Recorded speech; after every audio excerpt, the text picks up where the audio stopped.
the thing people don't talk about enough is the sheer mental and emotional toll this whole situation takes on young Americans in Los Angeles. Because it's not just about the money, it's about the constant, gnawing stress of feeling like you're falling behind in life. Like no matter how hard you work, you'll never catch up to the milestones your parents hit decades earlier without breaking a sweat. And it's about watching friends from smaller cities buy beautiful homes for less than the price of a down payment and posting pictures of their backyards and spacious kitchens while you celebrating the fact that you finally got a parking spot within a 3-block radius of your apartment. And that kind of comparison starts to wear you down, because it makes you feel like you're doing something wrong when in reality you're just existing in one of the most expensive housing markets on earth. And over time, that feeling of being stuck seeps into everything.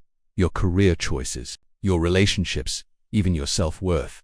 Because in America, homeownership has always been tied to this idea of making it, of being a responsible adult with stability and a future. And when you can't get there, you start to feel like you're just treading water while everyone else is swimming toward shore. And so people cope in different ways.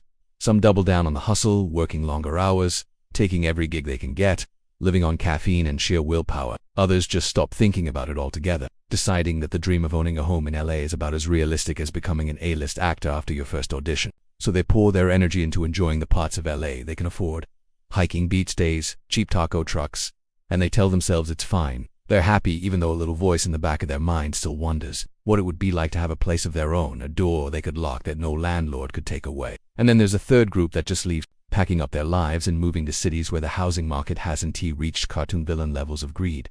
And they post goodbye photos with captions like, LA, you'll always have my heart, which is code for, LA, you drained my bank account and crushed my dreams, but I still kind of love you. And honestly, you can't blame them, because the longer you stay here, the more you realize that the housing game in Los Angeles isn't one you can win unless you already have money. And that's the hard truth no one wants to say out loud because it feels so defeating. But it's also freeing once you accept it, because then you can stop beating yourself up for not hitting an impossible target. And maybe, just maybe, start defining success on your own terms instead of by the size of your mortgage. But until then, the reality is this: Los Angeles will keep being beautiful and inspiring and full of opportunity, and it will also keep being outrageously, hilariously expensive. And for most young Americans, that means homeownership here will remain less of a goal and more of a punchline, a kind of inside joke between everyone struggling to make rent every month. And maybe that's the best way to survive it. Not by pretending it's fine, not by ignoring the problem, but by laughing at the absurdity of it all while you enjoy the sunshine, the street tacos, and the fact that, for better or worse, you still get to say you live in a, even if your home is a glorified shoebox with a view of the alley dumpster.